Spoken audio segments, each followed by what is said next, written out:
අපි ඉස්සෙල්ලා 4 band resistors ගැන කතා කළා. දැන් අපි එන්න හදන්නේ 5 band resistors වලට. හරිද? ඉතින් මේ resistor එකේ විශේෂත්වයක් තියෙනවා. ඔයගොල්ලෝ දන්නවා band පහක් මේකට තියෙනවා. ඒ කියන්නේ වර්ණ පහක band පහක් මේ resistor එකක තියෙනවා. හරිද? ඉතින් අර 4 band resistor එකේ කියපු නැති දෙයක් මම මෙතනදී කියන්නම්. මේකෙදි ඉස්සෙල්ලාම band හතරක් තියෙනවා. එතකොට මේකේ පස්වෙනි බෑන්ඩ් එක හතරවෙනි බෑන්ඩ් එකට ටිකක් දුරින් තමයි තියෙන්නේ. හරිද? හතරවෙනි බෑන්ඩ් එකට ටිකක් දුරින් තියෙන්නේ.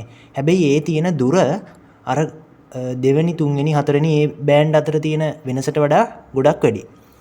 ඔන්න ওই විදිහට තමයි අපි මේ 5 බෑන්ඩ් රෙසිස්ටර් එකක පස්වෙනි බෑන්ඩ් එක හඳුනාගන්නේ. මං හිතනවා ඔයගොල්ලන්ට ඒක තේරෙන්නේ නැති කියලා. දැන් මෙතන බැලුවත් ඔයගොල්ලන්ට පේනවා මෙතන මේ 4 සහ 3 බෑන්ඩ් දෙක අතරට වඩා මේ 4 සහ 5 කියන බෑන්ඩ් දෙක අතර ලොකු ગેප් එකක් තියෙනවායි කියලා. දැන් මේ 4 බෑන්ඩ් රෙසිස්ටර්ස් සහ 5 බෑන්ඩ් රෙසිස්ටර්ස් කියලා අපි මේක තව බෑන්ඩ් එකක් වැඩි කරන්නයි කියලා කිව්වොත් මේකෙදි අපි 4 බෑන්ඩ් රෙසිස්ටර් එකකදී කතා කළේ මේ පළවෙනි බෑන්ඩ් තුනෙන් තමයි අපි අගය කිව්වේ. ඒ කියන්නේ මෙතනදී ආවේ සාමාන්‍යයෙන් අන්තිම ඉලක්කමට බිඳුව වෙන අගයක්. හරිද?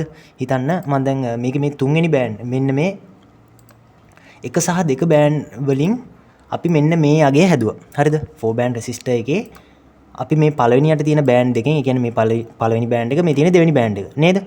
මෙන්න මේ බෑන්ඩ් දෙකෙන් අපි මේ හැදෙන ඉලක්කමේ මෙන්න මේ පළවෙනි ඉලක්කම් දෙක හැදුවා. හරිද?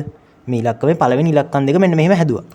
තුන්වෙනි එකෙන් ಗುಣ වෙලා අපිට මෙතනට අනිවාර්යෙන් බිඳුවක් ආවා. මතකද? මොන එක දැම්මත් අපිට මෙතනදී අනිවාර්යෙන් අර පළවෙනි ඉලක්කම් දෙක ඇරෙන්න බිඳුවක් එනවා. හරිද?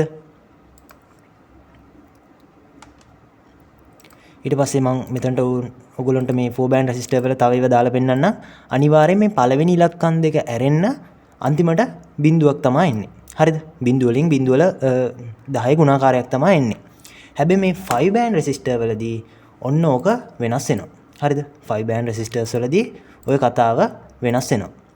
මෙතනදී මෙන්න මේ පළවෙනි ඉලක්කම් තුනම අපි සලකනවා. 5 බෑන්ඩ් රෙසිස්ටර්ස් වලදී පළවෙනි ඉලක්කම් තුනම අපි සලකනවා. ඒ කියන්නේ මේ පළවෙනි බෑන්ඩ් තුනම අපි සලකනවා. හරිද?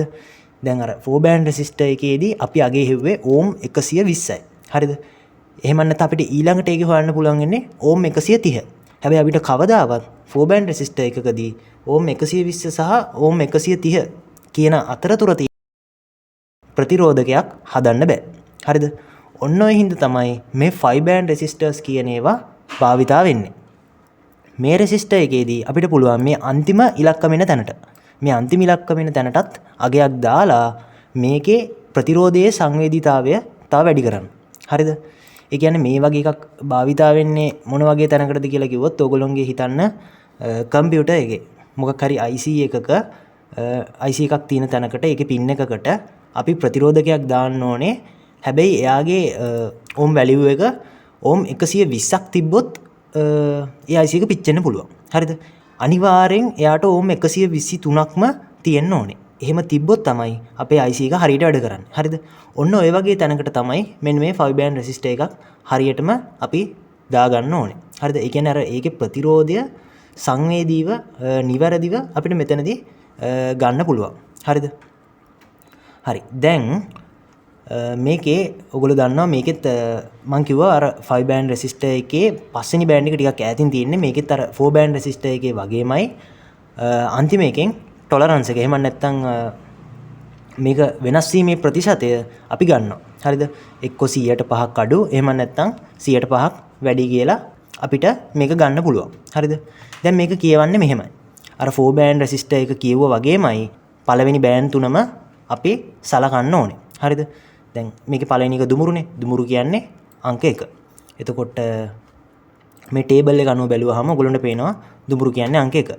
එතකොට රතු පාට කියන්නේ අංක 2. තැඹිලි පාට කියන්නේ අංක 3. ඔන්න ඔය අංක 3ම අපි මෙහෙම ලියා ගන්නවා. ලියාගෙන හතරවෙනි බෑන්ඩ් එක මල්ටිප්ලයි එක විදිහට අරගෙන 10 ගුණාකාරයේ බලයට නංවලා ගුණ කරන්නයි තියෙන්නේ. ඒ කියන්නේ 10 බිඳුව වෙනි බලය කියන්නේ 1යි. 123 එකෙන් ගුණ කරාම ඕම් 123යි. හරිද? මෙන්න මේ රෙසිස්ටර් එකේ වැලියු එක ඔන්න ඔහොමයි හොයන්නේ. ඊළඟට මම තව එකක් ගන්නම් මේ විදිහට.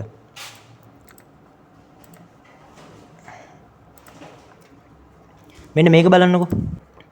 මේකේ මම පළවෙනියට අරන් තියෙනවා පළවෙනි බෑන්ඩ් එක දුමුරු, දෙවෙනි බෑන්ඩ් එක තැඹිලි, තුන්වෙනි බෑන්ඩ් එක විදිහට කහ පාට අරගෙන තියෙනවා. එතකොට මේකේ මල්ටිප්ලයර් බෑන්ඩ් එක එහෙම නැත්නම් හතරවෙනි බෑන්ඩ් එක විදිහට මම දුමුරු පාට අරගෙන තියෙනවා ආපහු.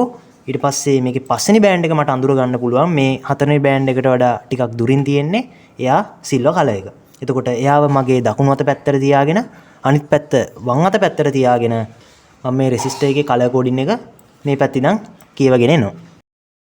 මේකේ පළවෙනියට තියෙනවා දුමුරු පාට, දෙවෙනියට තියෙනවා තැඹිලි පාට, තුන්වෙනියට තියෙනවා කහ පාට. හරිද?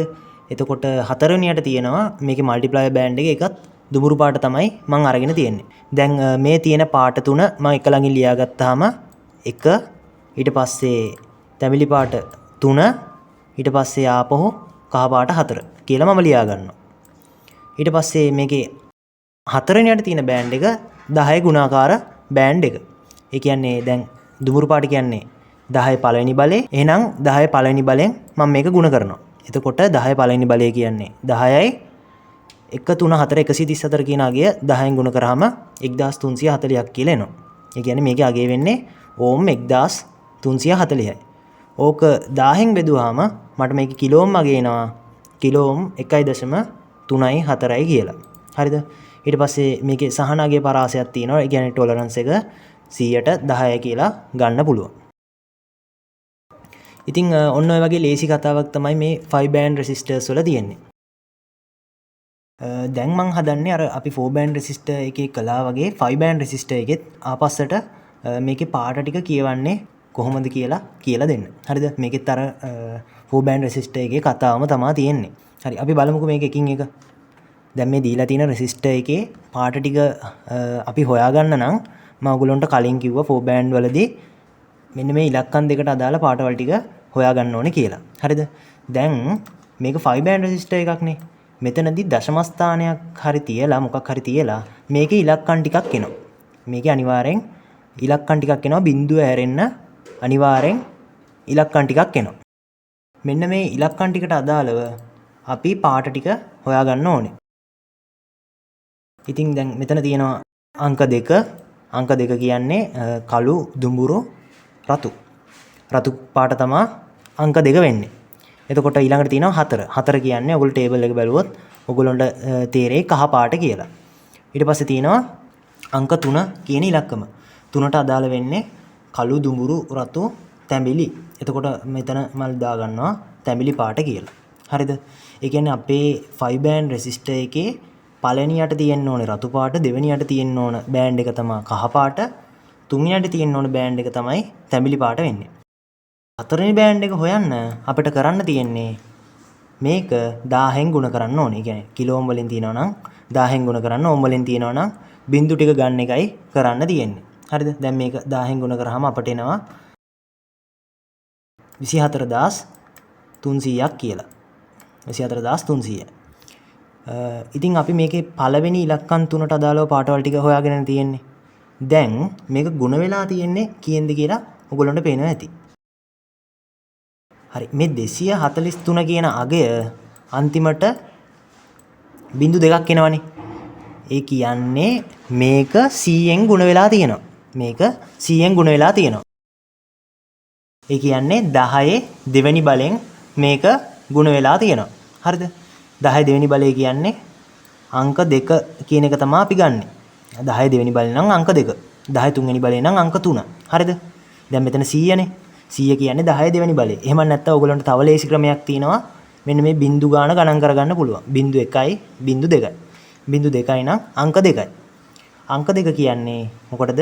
රතු පාටට. හරිද?